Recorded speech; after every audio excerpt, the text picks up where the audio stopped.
Hello guys, Luke here and welcome back to the channel. This video will be my first PC build guide on the channel. I've decided to build a second PC for several reasons. One being that I need a portable enough gaming system to take to LAN parties. Second reason is I need a PC spare in the studio for if a friend comes over or a cousin or whatever wants to play with me, then I'll have two PCs already here set up. And the third reason for building this PC is basically because I'm a PC enthusiast and I have that, you know, that itch you get. If you're a fellow enthusiast as well, you'll understand, but if you haven't built anything in a while, you get that itch. You just want to get your hands on hardware again and you know, build something new. Here we go, let's start with the first part, which is the case. So this is a Silverstone Myler ML08 case, Mini-ITX. It's a very, very slim form factor. I mostly chose this case because of the handle as well. It's easy to move around. The only thing I might be worried about with this sort of case is thermals, but I've read a few articles online about this case and thermals actually appear to be pretty good. It's got plenty of ventilation on the sides and back, so we should be alright for thermals. Next up we have the power supply, which is only going to be a 300 watt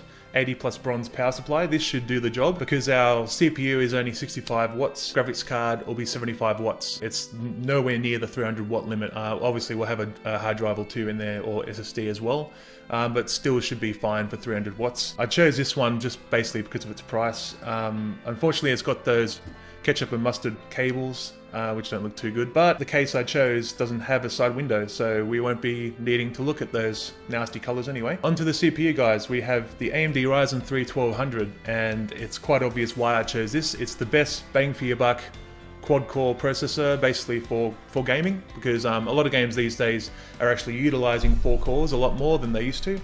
And this one, it doesn't clock as high as some of the other Ryzen 3s, but it goes from a base of 3.1 gigahertz to a boost of 3.4. Should be alright for most games. I'm planning this PC mostly for budget sort of PC titles such as Rocket League and CSGO, those sorts of games where they're not as intensive. This should more than fit the bill for that sort of thing. This also comes with a cooler. It comes with a Wraith Stealth cooler. I made sure the measurements actually fit with this case. This case can fit a 58mm high cooler, and fortunately the Wraith Stealth cooler is around 56mm tall, so it's going to be close, but hopefully we can fit it in there. It should be fine. Hopefully we won't have to modify anything on the case to make it fit. I really, fingers crossed. Next up we have our motherboard for our Ryzen 3 processor. It is the Gigabyte GAAB350N gaming Wi-Fi motherboard. I chose this mostly because it has Wi-Fi and it's Mini-ITX. There isn't actually that many Mini-ITX Ryzen boards yet, AM4 socket boards. If we take a look at Centacom here, this is where I usually buy my PC gear because Centacom's only like 1 kilometer down the road. You can see here when I search ITX AM4, we don't get any, we get some micro ATX AM4 and it gives us some Mini-ITX Intel boards.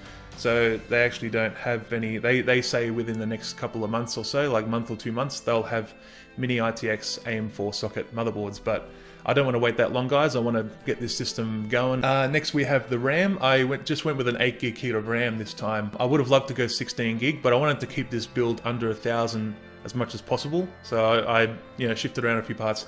It's 115 for 8 gig. It would have been 209 for 16 gig kit of the same RAM. 8 gig's plenty for most games, especially budget games like Rocket League and CSGO. They don't use anywhere near 8 gig of memory while playing.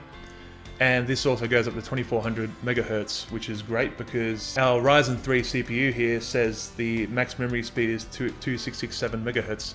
So we're just under the maximum there at 2400. Next we have the Kingston V400 240 gig SSD. I chose this mostly because of its low price, also because its performance is quite good.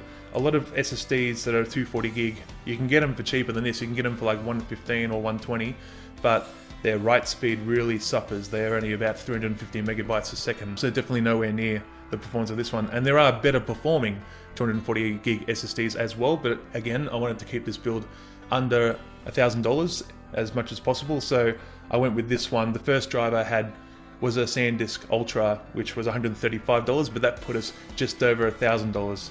So I picked a slightly cheaper one just to keep under that price point. Now last but not least, we have the graphics card, the Zotac GeForce GTX 1050 Ti OC Edition. I chose this card because it is actually has the highest boost clock of all the 1050 Ti's, and it is the cheapest as well. As you can see here, delivery has an ETA because it's not currently in stock, but it's in stock tomorrow. Today's the 20th, it's in stock 21st, so it should be right. Also, this card doesn't have as many ports as a lot of cards, so it's only got one HDMI, one DisplayPort, and one DVI. Normally, the Pascal 10 series of GTX cards, they come with 2 or 3 DisplayPort ports, so this one's only got one, but that's fine. We're only using one monitor with this PC, so that's not going to bother us. We're not plugging in multiple monitors and doing like 3 monitor gaming or anything like that. So yeah, that is pretty much going to do it for the PC. So this is the total shopping cart right here. And you can see it comes just shy of $1,995, and this gets you basically a complete PC. You really just need to plug in a keyboard and mouse and monitor and you're good to go. And of course, you can buy a license of Microsoft Windows 10 as well, which that will put you over. If you already have a license, then you're under $1,000. So again, the only issue that I might have with building this is the CPU cooler clearance, 58 centimeters versus the Wraith cooler, where it comes with this CPU, which is 56. Hopefully that's correct, and there's 2 millimeters between the top of the case and the CPU cooler. I don't want to have to do any modifications to the cooler or the case if possible here.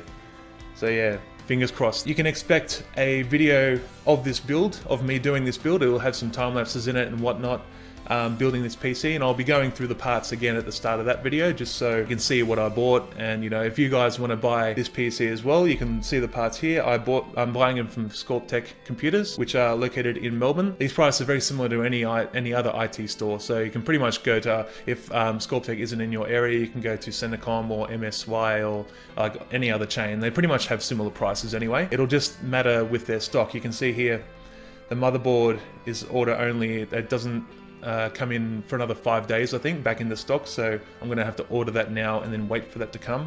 And also the Zotac card, of course, it's a popular choice, being the cheapest 1050 Ti that they have, as well as the highest clocked one. So within a week from this video, you can expect this build video to come out, I hope, if everything goes to plan. So without further ado, guys, thanks for watching this video. Leave a like down below if you enjoyed, subscribe for more content like this, and I'll see you guys around the channel. Alright, have a good one.